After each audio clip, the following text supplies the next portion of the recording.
Thanks for taking a few moments to talk to us today, Chad. Behind us we have your 1230 race truck.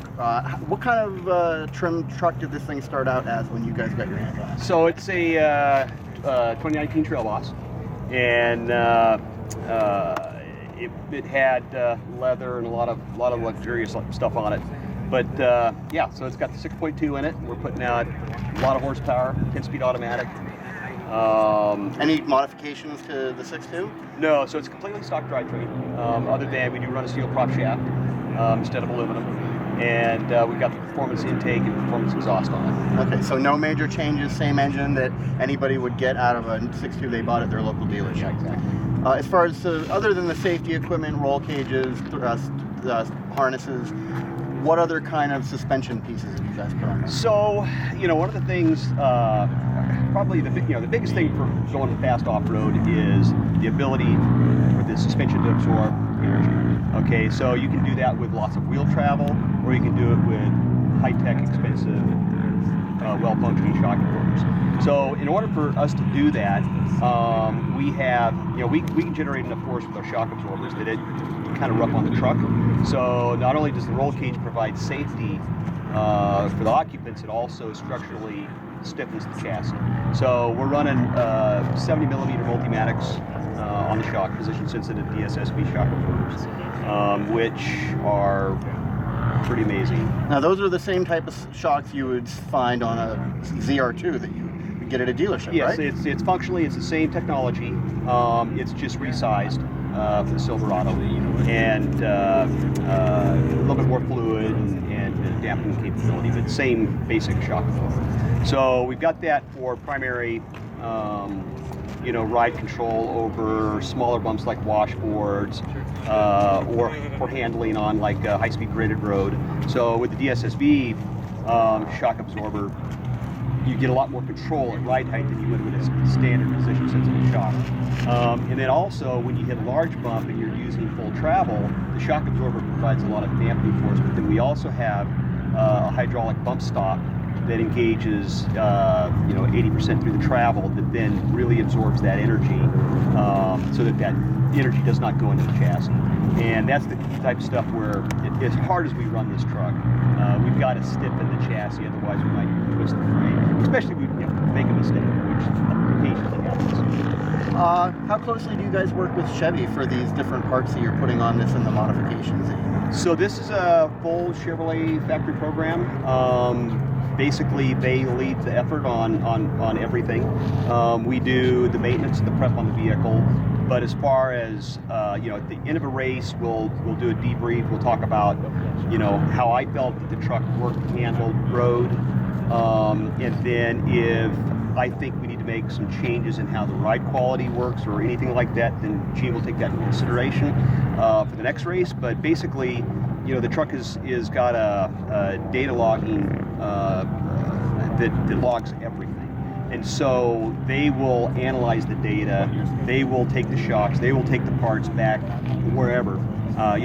Between Parker and Laughlin, the shocks came off the truck at GM's Desert Proving Grounds, and they were next day to Europe, and they got rebuilt, revalved, and next day back for our Laughlin race. But this is a full Chevrolet program that they have. I don't know what all they're doing, but they're doing a lot. They're looking at future product. So some of the stuff that's on this truck will end up on a truck at a dealership. Some of the stuff will be accessories. Some of it will go into military vehicles. So it's a program, I think, that really accelerates their development of the platform. I was going to talk about the ZR2 that you're also racing here at the Mint. That has helped GM really develop the ZR2 platform and the Colorado. Do you think we might see something with the Silverado in the same direction, like an off-road production vehicle based on these parts here? So, when this program started with Chevrolet 4 years ago, it was a pretty small effort with a small group of people. Mark Dickens and Chevrolet Performance. But as the program developed, matured, and the success of the program, success breeds success. And as it became, the ZR2 has finished every race the last 4 years. There's a trophy truck that's done that, and there's one other unlimited car. So 2 unlimited cars and a stock truck have finished every mile of every Best in the Desert race the last 4 years. So yeah, I mean, I think that you're going to see, well, so going back to the importance of off-road, I mean, off-road has become very important in Chevrolet. And the T1 truck was designed from the get-go to be an off-road truck. So the chassis is tough, rigid, strong enough to handle the forces that are given to it in off-roading. So I don't know what you're going to see, but you're going to see something, and it's going to be awesome. The executive engineer over truck is very motivated to build some hot rod trucks. So I don't know, like, I don't know what they got up their sleeves, but if it's anything like this, it's going to be awesome. Yeah, what can I expect when I'm riding in the back of this thing today? I don't know. And the reason I say that is because I haven't been around the track. I heard that it's got a lot of rocks in it, so they went out with a bulldozer and bladed some areas, and basically all that does is makes the soil soft and pulls all the rocks out of the ground. So, you know, I mean, obviously you're gonna see some high speed stuff where we'll go across the dry lake bed at 112 miles an hour. You'll see high speed graded roads where we're, you know, pulling a lot of G's around turns. I think you'll be surprised how the truck sticks to the ground.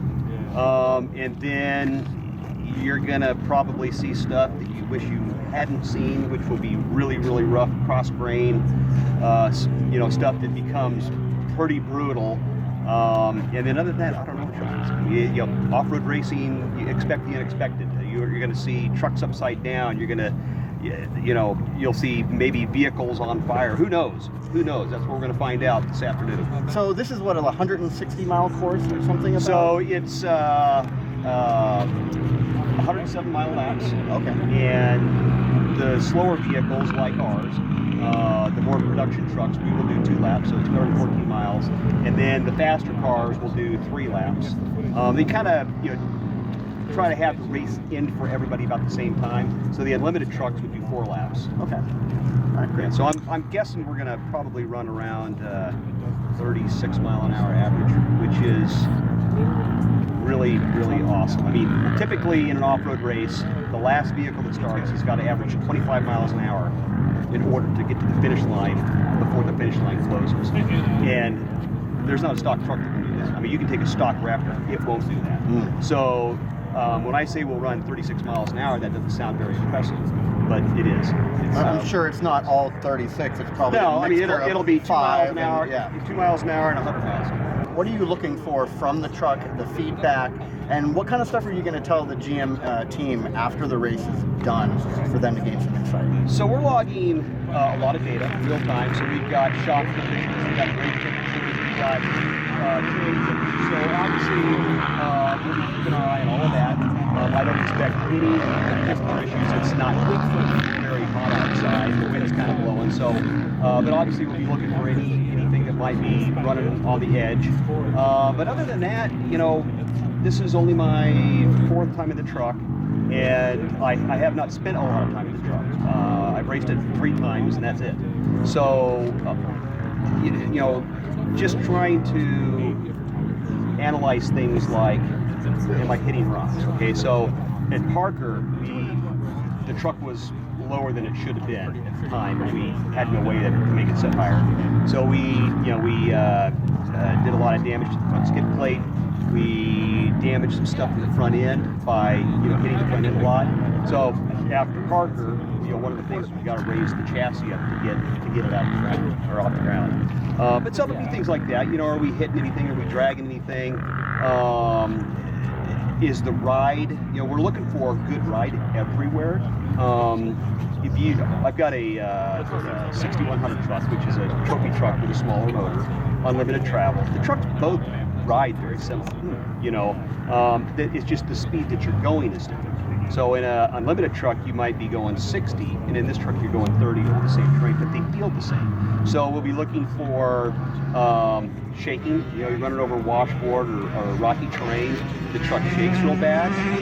It will ruin everything. It'll break the cab. It'll break motor mounts. It'll break stuff. So we want to make sure that we're getting a smooth ride over high frequency type bumps. Looking for bottom out control. especially if you make a mistake and you hit something exceptionally hard, something that you wouldn't do on purpose. Analyze how'd that feel, did it kick, did it do anything bad, and just kind of an overall balance of the truck. And then, you know, at the end of the race, we'll go back and we'll say, you know, it did this, I made this kind of mistake. I really made a big mistake at Parker, and I hit something on the right front wheel, and it shot the truck up in the air, and as we're flying through the air, it's like, oh my God, we're done. When we land, this is where we're going to spend the day. And we landed, and it's like, the steering was straight. Turned out it was fine. But yeah, it's something that I would not do on my own on purpose. So it's just taking you know, maybe a negative and evaluating it and going back to, you know, we're always looking at fuel mileage. You know, how's our fuel mileage, and then that helps us with the next race on a fuel strategy and stuff like that. So it's kind of, you know, everything. How often will you fill up over a course of a race like this? So the way that this course is set up is in some races our team fuels ourselves, and at other races we fuel with BF Goodrich. And BF Goodrich provides to its drivers and people that run on BF Goodrich tires a free pit service. And so they're set up for quick fueling and all that kind of stuff. So we'll be using BF Goodrich, and they're basically at the start finish. So every 107 miles we'll stop and top off. With this truck, since it's still under development, once we fuel, we'll pull forwards through the pits, pull the truck over, put it up on jack stands, and look at the truck. GM engineering is you know, we don't want to wait to the end of the race to look at the truck. If there's a problem in 100 miles, they want to know. And it really helps speed the development of the parts up, and you look at them often. You see, you know, is a part failing in 100 miles, is it failing in 1,000 miles, or is it not? So, you know, we'll take the time to do that, and probably be on jack stands for about 10 minutes, and off we go. And then every race, as we get more confident with the chassis and with parts, we will run it harder and harder and harder until we start to see signs of failure. You know, cracks in the roll cage, maybe, you know, a loose ball joint or a loose tie rod or something like that. And but that, you know, that took me 2 years into the ZR2 to really get to the level where it's like, this is as fast as this truck will go. Was it a noticeable improvement from day one in the ZR2 to where we are today? When we first started with the ZR2 in 2017, we built the race truck, we built the chassis, we built the roll cage fuel stuff, and Chevrolet Performance provided us with all the parts that we would put on to make it faster in the desert. And yeah, I mean, we had issues. You know, the dampening got firmer and firmer and firmer so that we could hit larger and larger holes without slowing down. We were bending shaft. But they would get fixed. And so it took about 6 races of getting the entire development team to get all the parts where you could put them on. And I think once we got the final package on, we ran the truck 4 races and basically just washed it. You know, we did nothing and to validate the parts. And so that's, you know, what we do in a race car, most people would never do to their vehicle. So, you know, a year's worth of racing is probably a lifetime before we get those people. So, I expect on this truck by Vegas to Reno, we'll have a big bullet. Best of luck today, and don't hurt me. Well, we're still friends when it's over. I think we will be. Thanks, Chad.